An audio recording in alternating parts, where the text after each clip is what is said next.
Our market outlook session this afternoon will be presented by Chuck Penner from Left Field Commodity Research. From international movement and demand to local production numbers, Chuck will provide the latest market demand and outlooks for wheat. Please join me in welcoming Chuck Penner.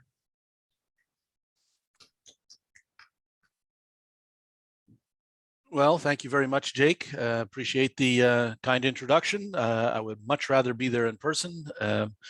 It's maybe probably even a little milder in Saskatoon than it is in Winnipeg these days, although I think we're expecting to see some warmer temperatures coming up. Just want to make sure that that you're able to hear me properly. So I just want to double check on that. Yes, Chuck, we can hear you. Okay, great. So we're going to jump right into it. So I'll start by sharing my screen and we'll get going on that. And again, just want to ask for confirmation that that is working properly. Yes, we can see your slides. Okay, great, because nothing is a given these days. So just want to make sure of that. So I'm going to be talking about wheat and the durum outlook. I hope I'm not overstepping my bounds by tossing durum into the picture. I was assuming that was a good part of what I needed to look at. So anyway, so we're going to be looking at that today. And if there are chats or questions, those kind of things that need to go on, or questions, I should say, that you have as we go along, please feel free to put them in as we go, because otherwise, if you're anything like me and you wait till the end, chances are you might forget it. So that's what we're going to be working on. So again, feel free to stick a question into the chat, and then I will try and respond as we go, because I think that's a more effective way to do things. So what we're going to be looking at is, again, like I said, the wheat market and the durum market.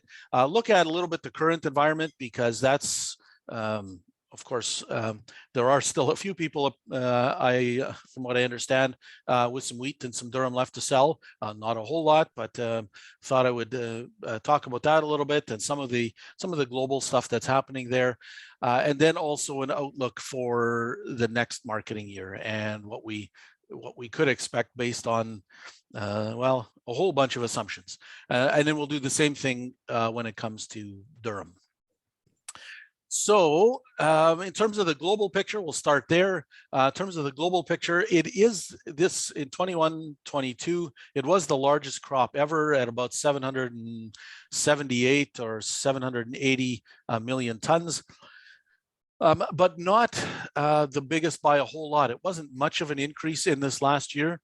And so just to set the stage, of course, for crops like wheat and corn and soybeans, essentially the market requires a record crop every year just to maintain its balance.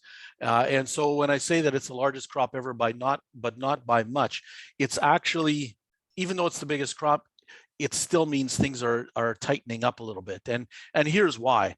The blue line there is production, global production, and again, record crop, but consumption is also growing and at a roughly equal pace, although that tends to fluctuate from year to year. So both in 2021 and 21-22, consumption actually outpaced production. And so it's been a lot of years since we've had 2 years in a row of consumption being greater than production.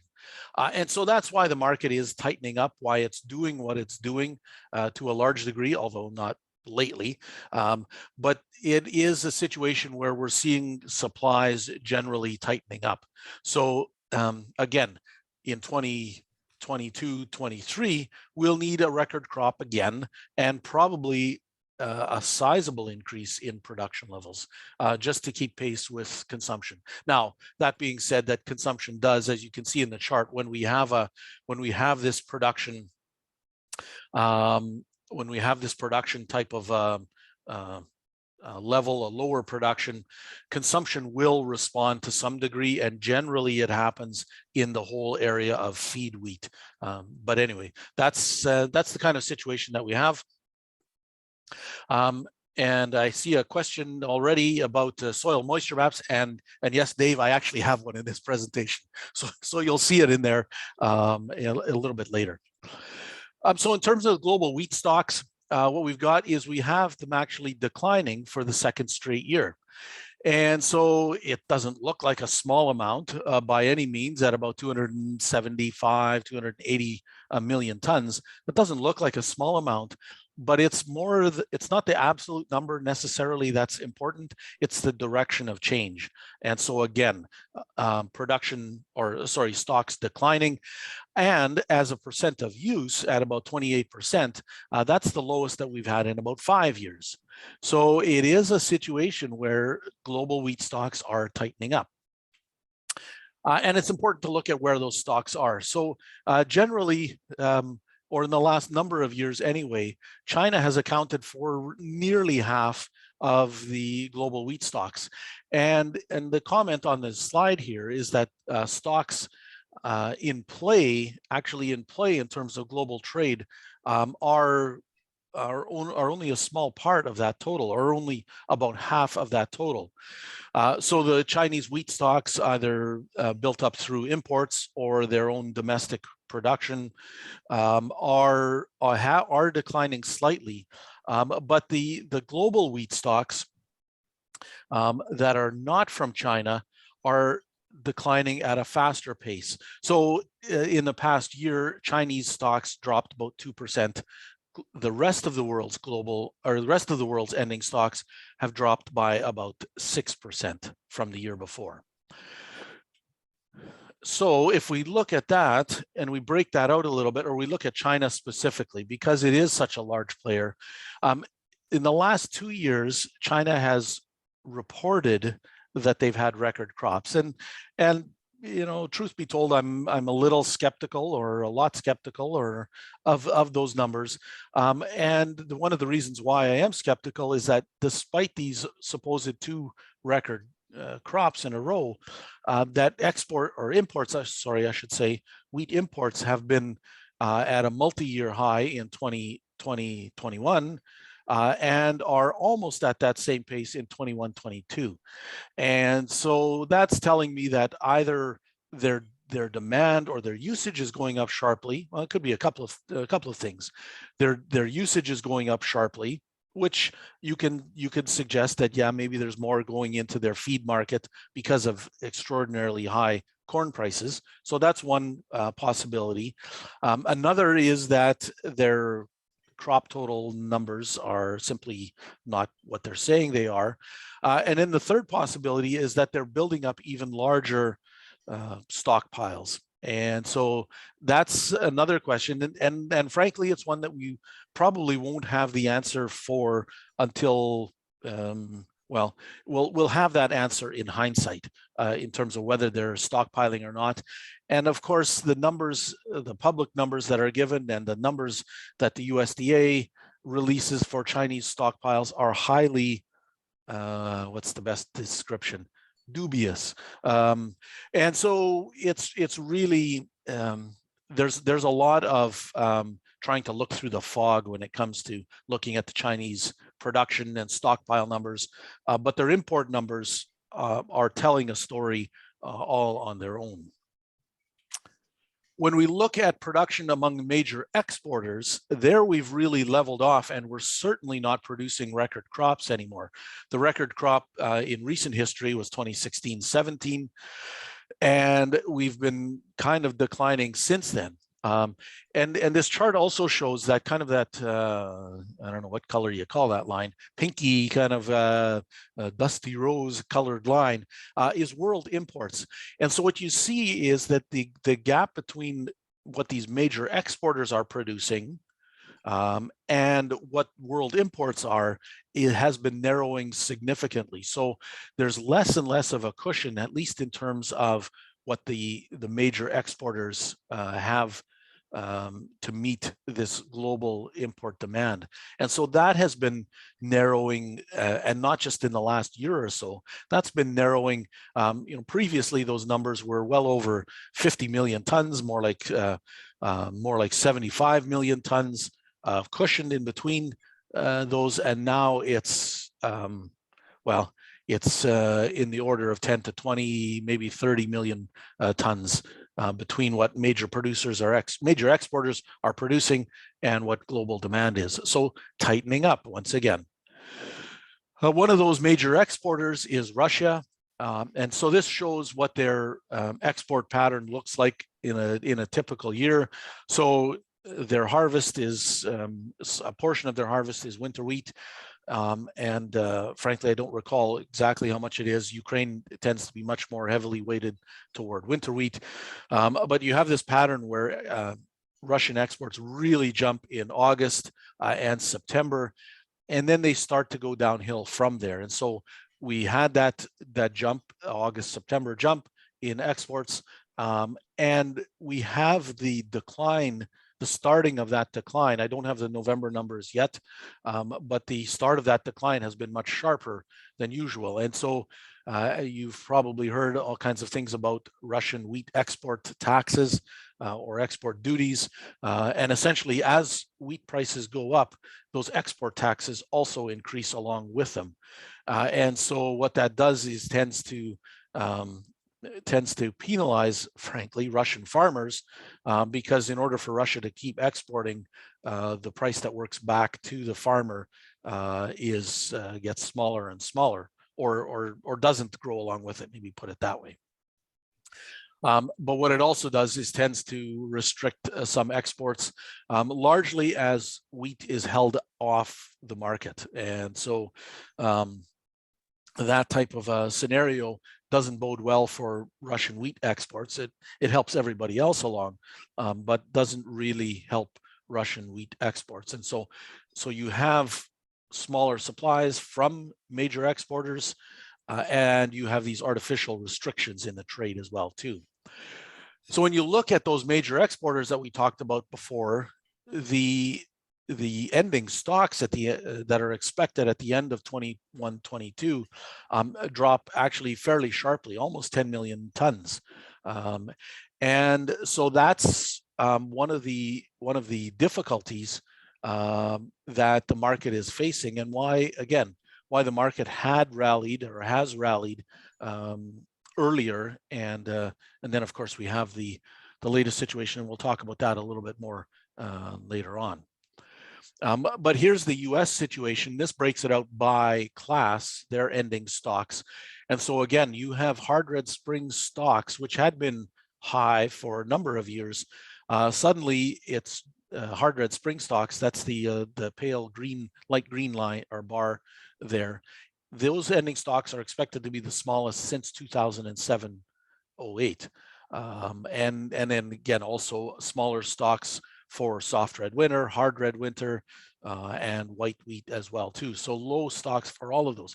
And if you think about where the major wheat futures exchanges are in the US, it makes sense then that this type of stock situation is what's driving those futures higher, or what have driven those futures higher until the last little while. So that's kind of setting the stage a certain amount. When we come to dial down to the Canadian situation, of course, we lost about 10 million tons this year. And frankly, in terms of spring wheat, the US lost another 6 million tons. So we have this situation where, again, that particular portion of the market has seen a much sharper tightening than the other portions. And so that's where we're at. And it was all of the classes of wheat that saw those sizable declines. Those are, by the way, reported by StatsCan. When we look at Canadian wheat usage, where those 10 million tons have gone, what we have is, well, part of it is these ending stocks are smaller, but it's really been the exports and the feed side of the market.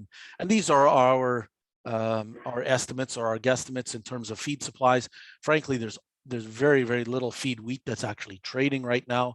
That's so that number may drop even further, especially as you have big corn imports coming into Western Canada these days.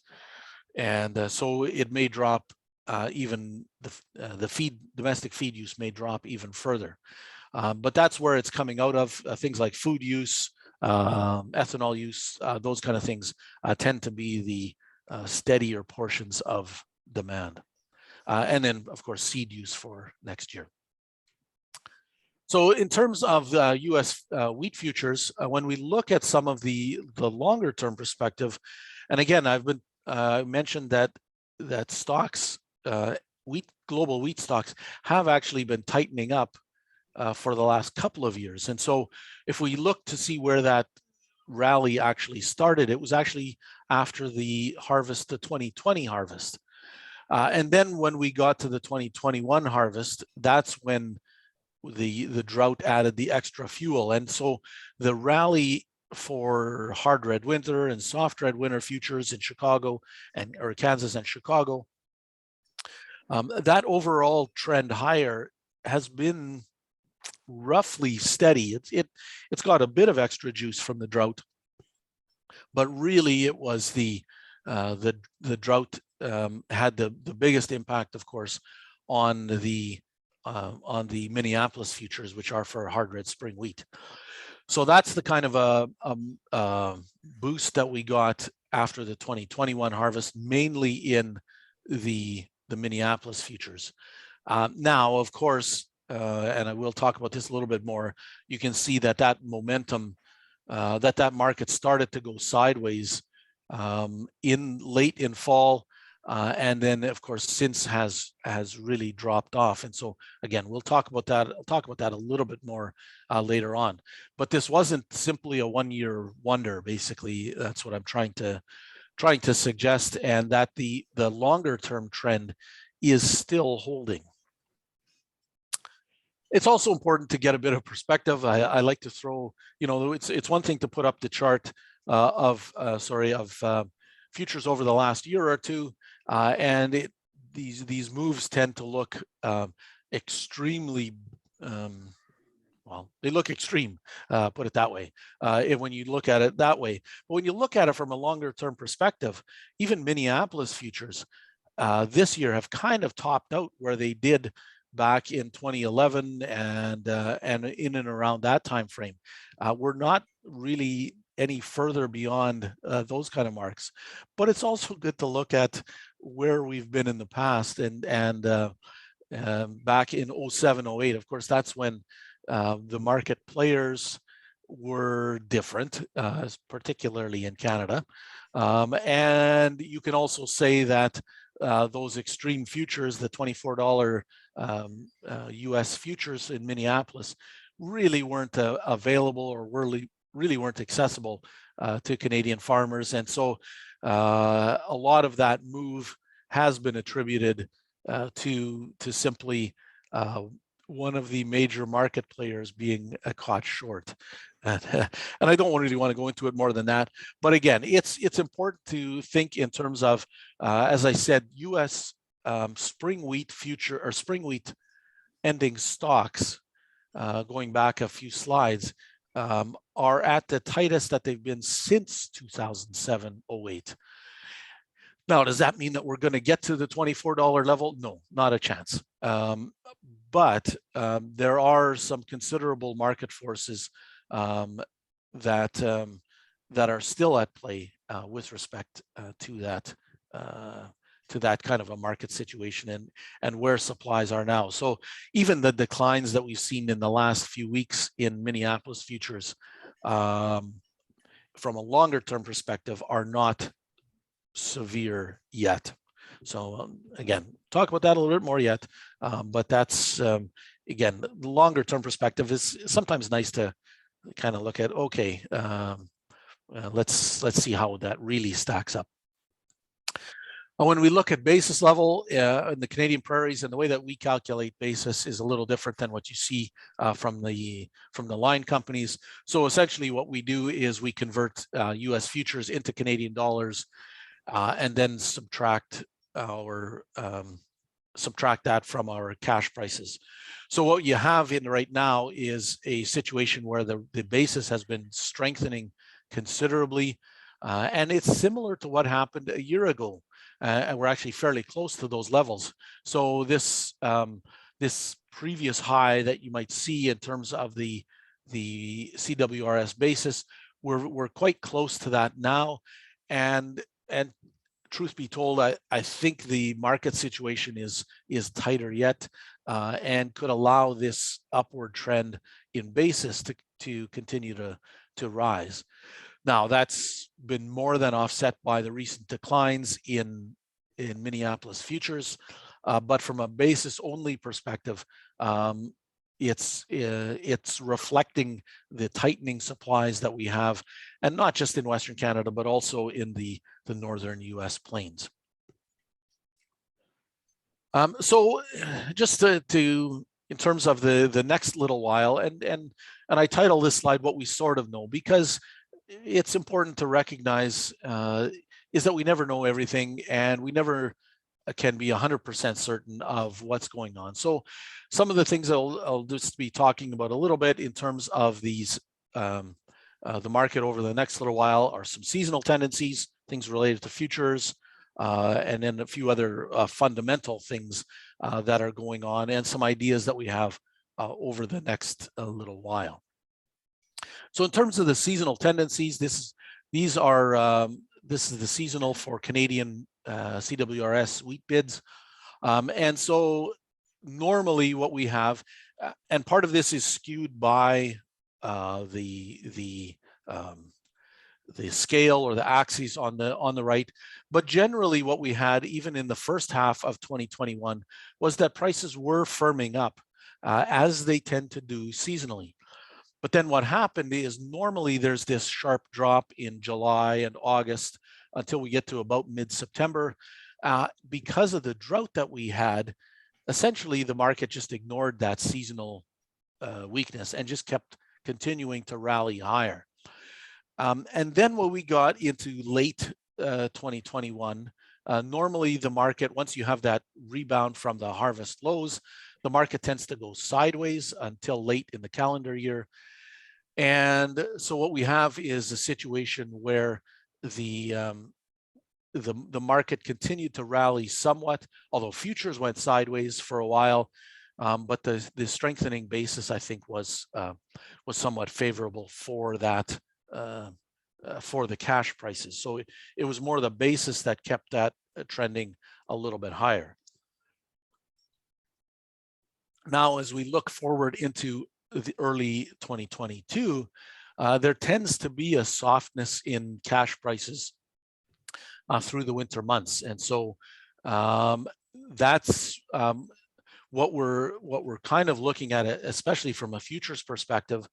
But then once we get into March, and then as the later on, as the seaway thaws and you start shipping through the seaway again, you tend to get a bit of a recovery, or a decent recovery in terms of bids. So the question is how different is the 21-22 marketing year from the normal? And we already know that it is very different. Supplies are tighter, but at the same time, we've also tended, the high prices have tended to push some demand away as well too. And so do I think there's room for seasonals to recover? Yeah, I would put some pretty decent odds on that. How much they'll recover, how much the market can, bear from considerably higher prices, I'm not as convinced of that. So yeah, I do think there's room for some recovery just based on the seasonal tendencies. Now, when we look at a number of years, so what I've done is I've taken prices over, and these are Minneapolis futures, these lines, and so tried to assemble a bunch of the smaller crop years. So some of the drought years, and that includes 88, 89, when I started farming, 02, 03, when there was a bigger drought in the Western prairies, 07, 08, which was really tight supplies across North America, and then a little bit later on. And again, the 07, 08 year really skews the scale, makes the other years all look a lot less responsive.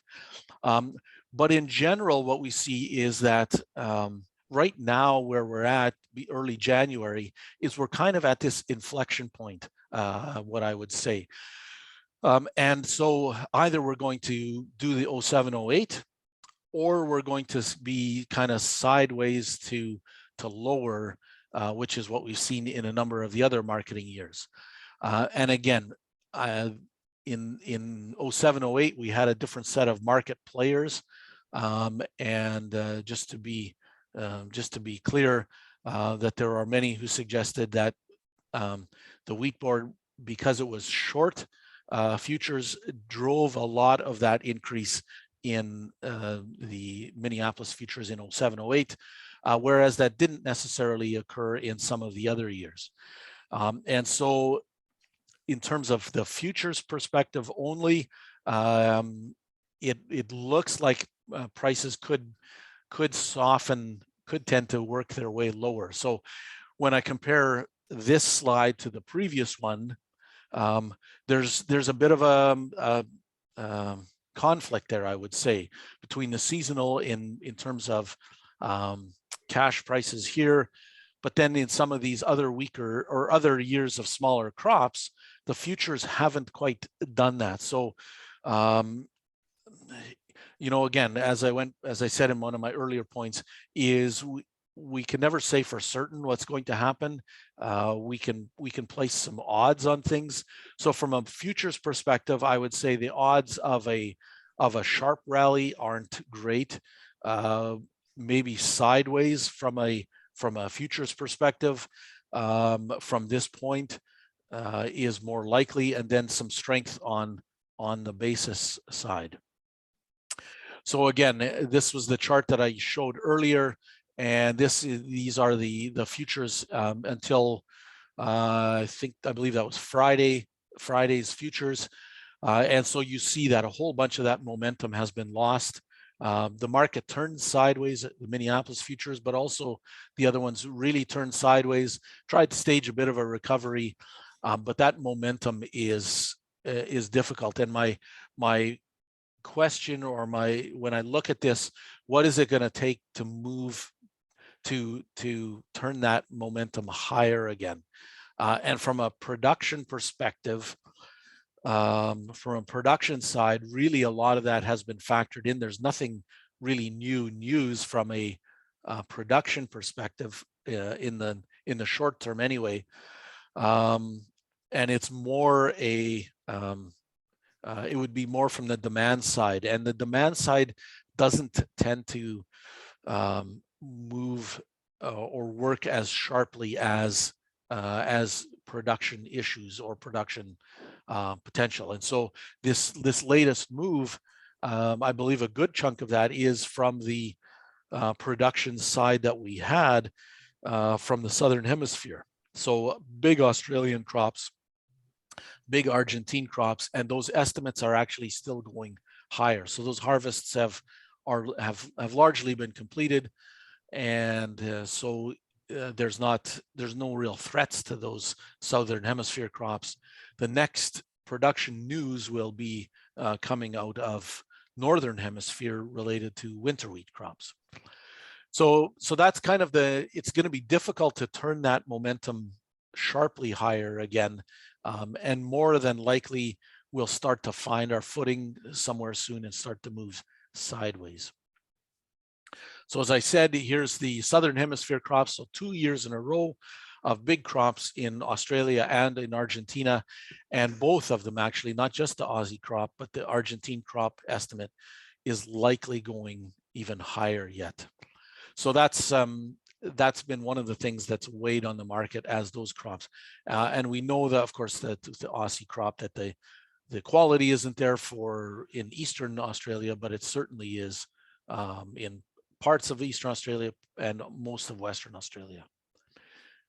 In terms of looking further ahead at winter wheat plantings, the estimates that we have right now are that the European winter wheat plantings are basically unchanged from last year and from the average.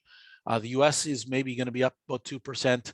Ukraine is looking at a sizable increase in winter wheat plantings, and partly or largely related to their ability to get the crop planted. From what we're hearing, Russia is essentially steady in terms of their winter wheat acres. When we look at, so those are the acreage numbers. When we look at current conditions, and before I jump to those slides, I want to caution not to get to way too much based on those conditions or those kind of things at this stage. It's more once we get into March timeframe is when those kind of things become more critical or more certain. So when we look at the U.S. conditions, so this is the area of the winter wheat acres that are in drought. So in the U.S., according to the USDA, 65% of winter wheat is in an area related to drought. Most of the areas of soft red winter, which is east of the Mississippi generally, are okay. It's the western areas, so half of Kansas, most of Oklahoma, chunk of Texas, and then once you go north into the Dakotas and Montana as well too, those are areas that are a real concern. And frankly, the extreme winds that they had also did some damage. So we saw in early January that U.S. wheat conditions or wheat ratings, condition ratings, sorry, for the U.S. winter wheat dropped considerably in some of those states. But again, don't want to get too far ahead. It's really only in March that those numbers become more predictive. When we look at Western Europe, there's not a whole lot of areas of Western Europe that are a concern. And so that's, there's no real issues related to their bread wheat program. And I'll talk about Durum a little bit later on. But for their bread wheat, where most of the bread wheat is grown, there's no big areas of concern. In Ukraine and in Russia, Ukraine, the top left map there, some good snow cover. In southern Russia, which is the map on the lower right, there are pockets where it's they could use more snow cover, but no big temperature concerns at this point. So not a really threatening situation there. When we look at spring wheat acres, one of the estimates that came out not long ago from the US was related, I think it was a 14% increase in seeded area in the US, this purple bar. Whether that's the case or not, we're actually forecasting a small decline in Canadian spring wheat, to 2 or 3% decline in spring wheat acres in Western Canada. And we know that there's a whole lot of uncertainty related to that. So that's our guesstimate at this point in time. When it comes to things that we don't know, and there's a good list here of things that we really don't know at this time. And so what will China do next in terms of their stockpiling, in terms of trade sanctions, because we know those can come and go fairly quickly, more come quickly and leave slowly, maybe put it that way. And so those are always concerns that that we have. What will Russia do next? And not just related to their export taxes, but if there's some kind of a conflict conflict with Ukraine, would obstruct trade, would tend to restrict inputs, field work. Winter kill on winter wheat. And as I've said, we'll only really start to get a picture of that in March. And I see a question just pop up on the chat, effects of fertilizer pricing and supply on European wheat production. That I would expect that would tend to restrict yield potential. I think a large part of what European farmers put on is applied either foliar or post-emergent. They continue to do a lot of, and I don't know all of the technical terms. So if fertilizer prices remain high, yeah, I could see them restricting that, cutting back to some degree in terms of that. So even though their acreage might be steady, if the yields aren't there, although good moisture conditions, but if the yields aren't, or if the fertilizer prices remain high, the yields may not be there. So that's a good reminder, a good point. And then in terms of North American spring wheat production, so starting dry, but what we don't know is we don't know precipitation over the next 6 months. There are lots of forecasts, and I'm not sure where I fall on those, but the point is that we are starting dry. And here's the map that Dave was asking about earlier. This is drought conditions as of November 30th. Now there have been snow events in parts of the prairies, and I would say probably more so in the northern belt of the prairies and even in the east. I'm in Winnipeg, and we actually have some pretty good snow cover right now. Went for a drive yesterday, and looks like there's some snow sticking in the fields right now. But there are still large areas where there's big concerns. So I was hoping to get the December map, but these are compared to, no, this isn't compared to last year. This is just the US or the Environment Canada's estimates of how severe it is, and some exceptional, some really bad areas still. So lots of moisture is needed yet to get the crop off to a decent start, and that will certainly affect some planting decisions too, from everything that I've been told. So for the rest of this year, greater odds of sideways to lower in terms of futures. There's still some uncertainty from geopolitics, but the stocks are tight, not just in North America, but everywhere. So as I showed earlier, consumption is continuing to grow, and those supplies will need to be rebuilt in 22. So mostly flat seeded area, and as somebody pointed out, that the fertilizer issue may tend to come back and bite yields, along with the dryness in parts of Western Canada and the northern US. So even if we get a decent crop, it only provides some modest supply relief. And if there's not a decent crop, supply relief, supplies will remain tight in 2022-23. So jumping into durum. So this is the Canadian durum production. In terms of supply, or production numbers, a sharp drop in terms of production at about 2.5 million tons.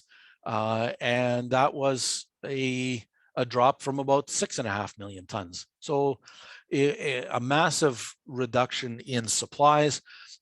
Based on this, what the CGC is telling us, the protein was absolutely sky high. But I'm sure people would much rather have taken yields than protein.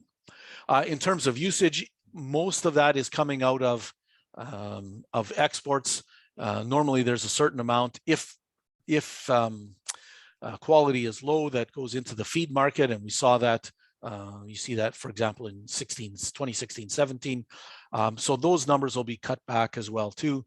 But it's the export potential, and so we had a record export crop, or record exports in 2021, and we're going to be at least 2.5 million tons, or less. Or sorry, the exports will be less than 2.5 million tons compared to the 5.7, I believe, we had last year. So massive drop in exports. And here's what we're seeing in terms of the export. Started off the year roughly steady, but now we're really going sideways or going flat in terms of exports.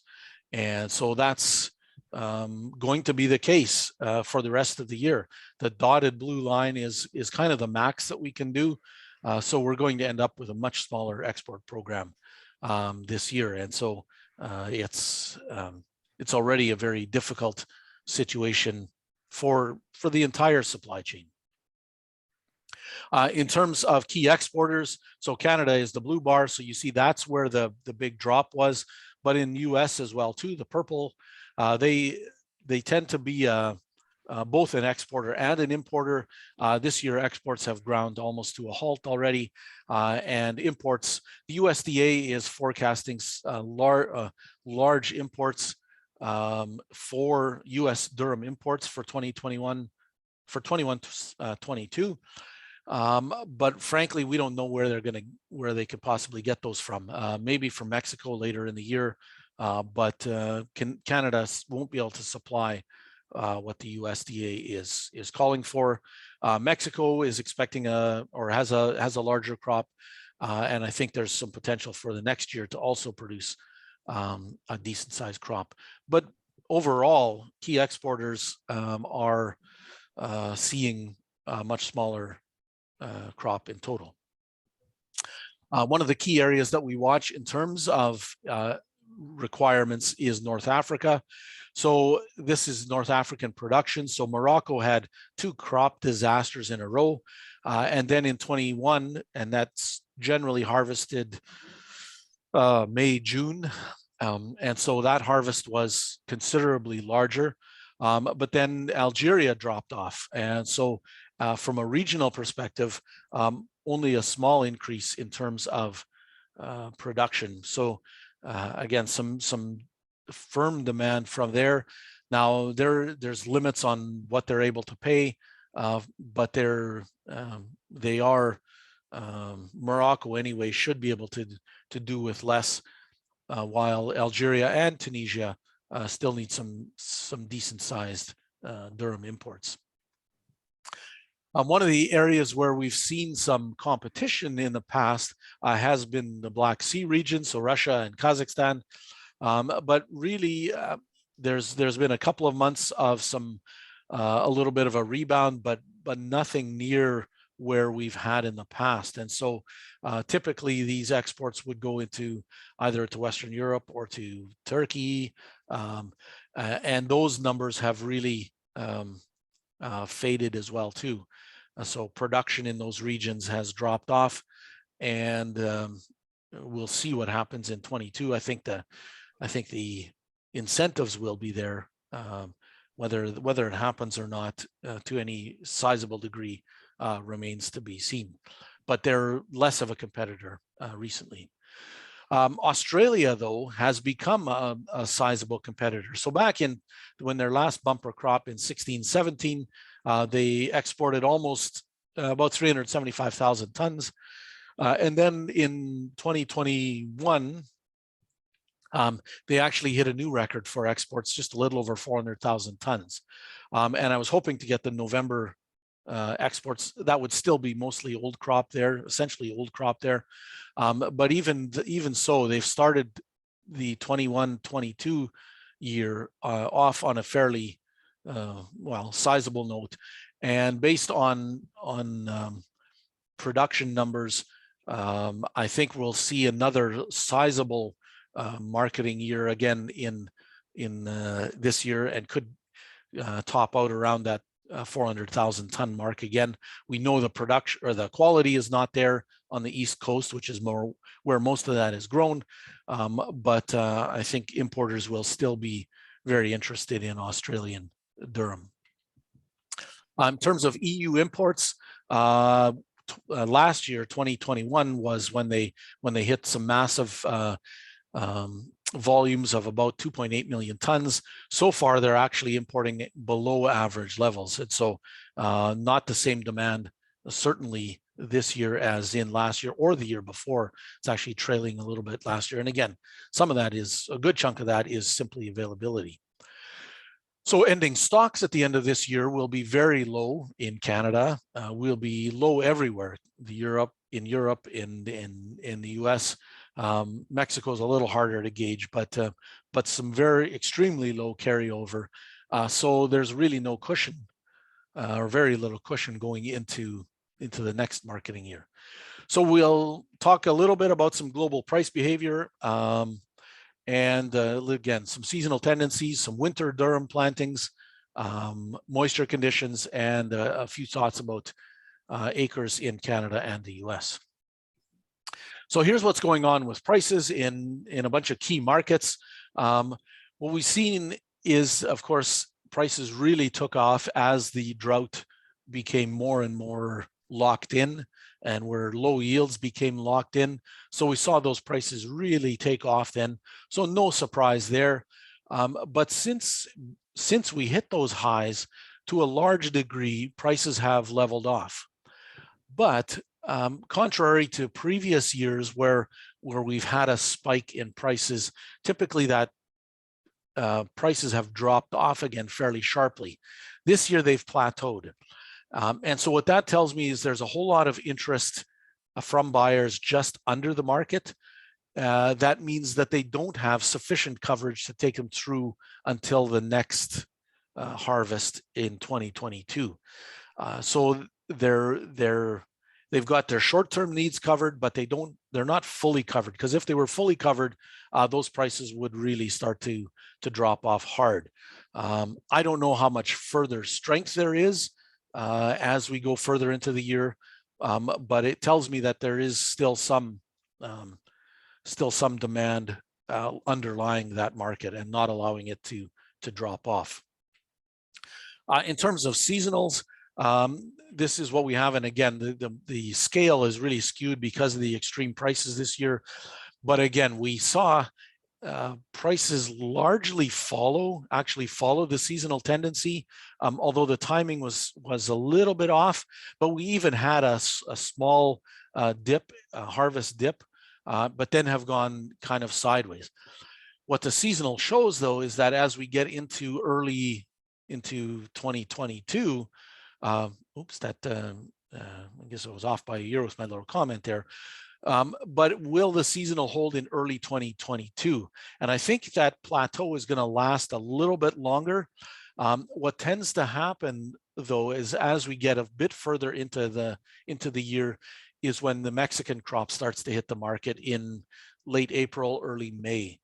And so that's where I think a lot of these buyers are holding out hope that there will be some decent supplies then, and they can find some supplies that will carry them until the next harvest.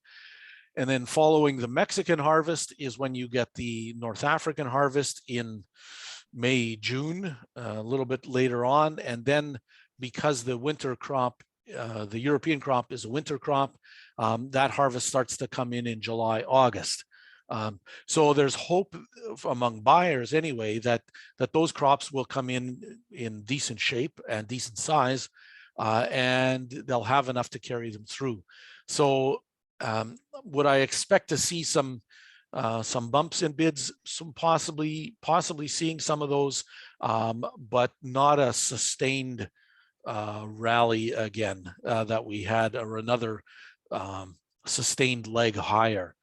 It's more going to be opportunistic, I would suggest, for going through into the early spring, and then by the time we get into mid-spring is when the market could start to soften. So that's kind of a rough timeline in terms of how the seasonals tend to work anyway.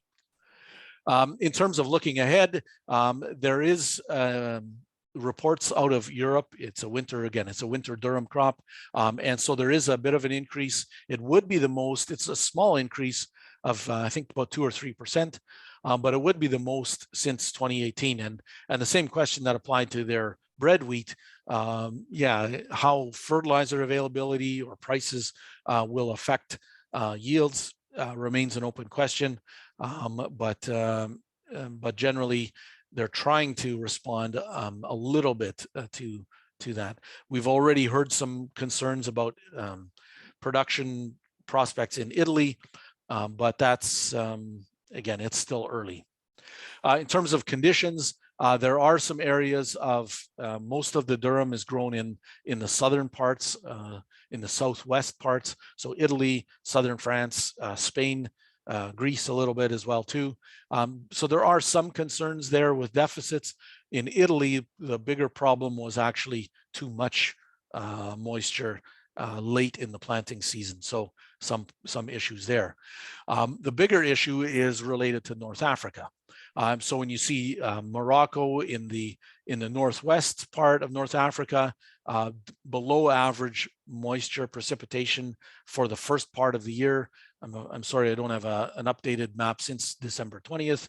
But then also in Algeria, a bit of a pocket of some decent moisture, but dry elsewhere, and it's mostly along the coast. And then into Tunisia, again, mostly below average rainfall. So some warning signals out of North Africa. In Mexico, most of the crop is grown in the northwest of the country. And so there too, a few patches of some decent moisture, but it is starting to dry out there to some degree. When we look at durum bids, when thinking about acreage for this next year, and I'm realizing I'm running out of time here, but the red line is our spot bids, and then the blue line is new crop bids.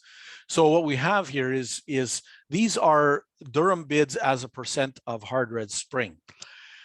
And so the red bar shows how those are shaping up for spot bids, but the blue is for new crop bids, how new crop bids compare between durum and hard red spring. So we see a much higher, we see durum looking fabulous, durum prices looking fabulous compared to spring wheat, no surprise in the spot market. But when we look at new crop bids, there isn't a whole lot of difference. And as we look at new crop acres, you know, we're kind of bullish on durum acres, but maybe we're a little bit too optimistic, maybe put it that way. So I think we'll see a decent increase. There's a bigger increase expected in the US market. One of the earlier forecasts from IHS Markit. And then our own estimate for durum acres in Western Canada is for I believe a 6 or 7% increase. But again, maybe we're too optimistic with that. So we'll see. And I know there's lots of different factors, including dry conditions and clear field herbicide residues and all kinds of things that come into play. So it's really a guesstimate, but I think there is some incentive for an increase in durum areas. What we don't know is the weather for the rest of the winter season in these winter durum areas of Europe, North Africa, and Mexico. And then of course the spring or summer weather here. And there is this yield drag idea in years following the drought and the precipitation over the next 6 months. This yield drag issue, and I wanted to highlight this because what we have is when we had years of poor yields in the past, 88, 2001, 2007 to some degree, it's taken a couple of years for yields, to get back up to the trend line or that type of thing. So when we're looking at 2022, that's the far extreme right here, I think the odds of a below trend, below average yield are fairly high. Normally at this time of year, we're using a 5-year average as our projection. This year, we're actually dropping our yield forecast by 5% from that average, just to be a little bit extra cautious. So what that means in terms of Canadian supplies is even with an acreage increase, if we use that cautious yield estimate, we're still looking at supplies that don't recover back to levels that we've had in the past 8-10 years or so. And so it's still a tight supply situation looking ahead into next year. And then, of course, weather will have the final say. So this is percent of average precipitation, and this is over the winter months, so November 1st to January 6th. And so it shows that across a big chunk of durum country, that even the rainfall dry at the end of the last year, and even the rainfall that we've had through the first part of the winter has been below average. And so, again, a whole lot of cautions in terms of forecasts for the next year. So just to sum up, and again, realize I'm kind of out of time now, but there's very little uncommitted durum left this year. I would say prices stable near the highs, and probably some opportunistic opportunities. Yeah, you know what I mean. For a few pops here and there in bids, but then later on some supply relief already starting from Australia and then coming up from Mexico. And then acreage up in the EU, up in North America. North Africa is looking a little more scary. And then, of course, the dry conditions this year. So the low carryover means that we have a tight supply outlook again, even if we have a bigger crop, but that weather as we know, has the final say in the whole situation. So that's what I had to say for wheat and for durum. I'm not sure if there are any other questions or whether that's a wrap, but that's what I have for now. Okay, thanks a lot, Chuck. I think we're pushing the time a little bit, but I think we have enough time for a couple of questions. I see there's a couple showing up in the chat. I wonder if we could get those to show up on the screen so everybody can see them. There, perfect. Yeah, there were a couple earlier that I tried to hit on about the soil moisture and about the effects of fertilizer pricing. I'm not sure if there are some newer ones that have come in. Yeah, and for those joining us here in person, please proceed to the standing microphones located in the room, and kindly we ask that you keep your mask on while you're doing it. But and if there's any virtual ones, please raise your hand.